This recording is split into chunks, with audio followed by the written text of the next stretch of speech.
മലയാള cinema സംഗീതത്തിന്റെയും ഓരോ മലയാളിയുടെയും സ്വകാര്യ അഹങ്കാരമെന്ന് തന്നെ വിശേഷിപ്പിക്കാവുന്ന ആളാണ് ഗാനഗന്ധർവൻ യേശുദാസ്. യേശുദാസിനെ പോലെ തന്നെ അദ്ദേഹത്തിന്റെ കുടുംബവും പ്രേക്ഷകർക്ക് പ്രിയപ്പെട്ടതാണ്. യേശുദാസിന്റെ പാട്ടുവേദികളിലെല്ലാം അദ്ദേഹത്തിനൊപ്പം കാണാൻ സാധിക്കുന്ന ഒരു മുഖമാണ് അദ്ദേഹത്തിന്റെ ഭാര്യ പ്രഭയുടേത്. തന്റെ പാട്ടുകളുടെ ഏറ്റവും വലിയ ആരാധിക മറ്റാരുമല്ല തന്റെ ഭാര്യ പ്രഭ തന്നെയാണെന്ന് ദാസേട്ടൻ പല വേദികളിലും പറയാറുമുണ്ട്. കുറച്ചു നാളുകളായി അദ്ദേഹത്തെ അധികമൊന്നും പൊതുവേദികളിൽ കാണാറില്ല. ഒരു തമിഴ് പരിപാടിക്കിടെ അദ്ദേഹം ഭാര്യ പ്രഭയെക്കുറിച്ച് പറഞ്ഞ ചില കാര്യങ്ങളാണ് ഇപ്പോൾ വൈറലാകുന്നത്. 1961 ഞാൻ ഇത് ആരംഭിച്ചത്. പ്രണയമല്ല, പാട്ടുപാടാൻ. 1961 നവംബർ 14 ഞാൻ സിനിമയിൽ പാട്ടുപാടാൻ തുടങ്ങി. അവളന്ന് കോളേജിൽ പഠിക്കുവാണ്. അതെനിക്കറിയില്ലായിരുന്നു.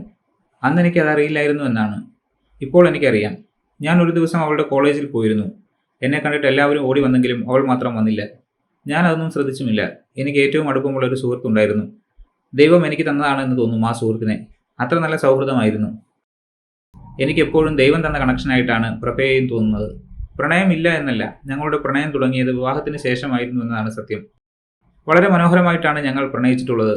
ഞാൻ പറഞ്ഞ സുഹൃത്ത് പ്രഭയുടെ ചിറ്റപ്പനായിരുന്നു. അദ്ദേഹം മദ്രാസിലായിരുന്നു താമസം.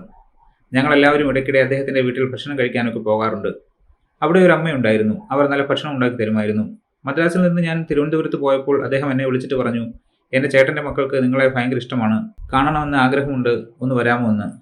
മക്കൾ എന്നാണ് പറഞ്ഞത്. ആൺകുട്ടികളാണോ പെൺകുട്ടികളാണോ എന്ന് പോലും പറഞ്ഞിട്ടില്ല. അതുകൊണ്ട് തന്നെ എനിക്ക് യാതൊരു തരത്തിലുമുള്ള എക്സൈറ്റ്മെൻറ്റ് തോന്നിയതുമില്ല. അപ്പോൾ ഞാൻ പറഞ്ഞു, അടുത്ത ഒരു കച്ചേരിക്ക് ഞാൻ വരും. ആ തീയതി ഞാൻ അറിയിക്കാം. അപ്പോൾ ഉറപ്പായും ഞാൻ വരാമെന്ന്. അങ്ങനെയാണ് ആ വീട്ടിലേക്ക് ഞാൻ പോകുന്നത്. അപ്പോൾ ഇവൾ അവിടെയുണ്ട്. ഞാൻ ആ സമയത്ത് മലയാളത്തിൽ പാവാട പ്രായത്തിൽ എന്ന പാട്ട് പാടിയിട്ടുണ്ട്. അതേ പ്രായത്തിലായിരുന്നു അവളും. ഇന്ന് അവൾ സാരിപ്രായമായി. അവൾ അന്ന് എന്തോ പരീക്ഷയ്ക്ക് പഠിച്ചുകൊണ്ടിരിക്കുകയാണ്. അവളുടെ ചിറ്റപ്പൻ എന്നെ നോക്കിക്കൊണ്ട് അവളോട് പറഞ്ഞു, ദേ നിനക്ക് വേണ്ടി കൊണ്ടുവന്നിട്ടുണ്ട് എന്ന്. അദ്ദേഹത്തിൻ്റെ വായിൽ നിന്നും വന്ന വാക്ക് അങ്ങനെയായിരുന്നു, നിനക്ക് വേണ്ടി കൊണ്ടുവന്നിട്ടുണ്ട് എന്ന്. ദൈവം അദ്ദേഹത്തെ കൊണ്ട് പറയിപ്പിച്ച പോലെ ആയിരുന്നു ആ വാക്കുകൾ. അതങ്ങനെ തന്നെ സംഭവിച്ചു. ഞങ്ങളുടെ പ്രണയം ഇങ്ങനെയായിരുന്നു. അല്ലാതെ സിനിമയിലൊക്കെ കാണുന്ന പോലെ പ്രണയലേഖനം എഴുതി നീ ഇല്ലാതെ ഞാനില്ല എന്നൊക്കെ പറയുന്ന പോലെ ഒന്നും ആയിരുന്നില്ല. എനിക്കിഷ്ടപ്പെട്ടു, ഞാൻ കല്യാണം കഴിച്ചു, അത്രയേ ഉള്ളൂ. ഞാൻ പാടുന്ന പാട്ടുകൾ കേട്ട് പ്രണയിക്കുന്ന ഒരുപാട് പേരുണ്ട്. പക്ഷേ അതൊക്കെ ഇമാജിനേഷനുകളാണ് എൻ്റെ പാട്ടുകൾ. പിന്നെ വേറെ ഒരു കാര്യം എന്താണെന്ന് വെച്ചാൽ, എനിക്ക് 2 ഭാര്യമാരുണ്ട്. സംഗീതമാണ് എൻ്റെ ആദ്യ ഭാര്യ. പ്രഭ രണ്ടാമത്തെ ഭാര്യയാണ്. പ്രധാനപ്പെട്ട വിഷയം എന്താണെന്ന് വെച്ചാൽ, എപ്പോഴും 2 ഭാര്യമാർ ഉണ്ടെങ്കിൽ വഴക്കുണ്ടാകുക പതിവായിരിക്കും. ഹിന്ദുശാസ്ത്രത്തിലെ എല്ലാ ദേവന്മാരും 2 ഭാര്യമാരെ വെച്ച് ജീവിച്ച് കഷ്ടപ്പെട്ടിട്ടുണ്ട്. അവർ അത് മറ്റുള്ളവർക്ക് കാണിച്ചു തന്നതാണ്. നിങ്ങളൊക്കെ ഒരു ഭാര്യയുടെ കൂടെ തന്നെ ജീവിക്കണമെന്നാണ് അവർ കാണിച്ചു തന്നത്. അത് മനസ്സിലാക്കാതെ ഞാനും 1-2 ട്രൈ ചെയ്ത് നോക്കിയതാണ്.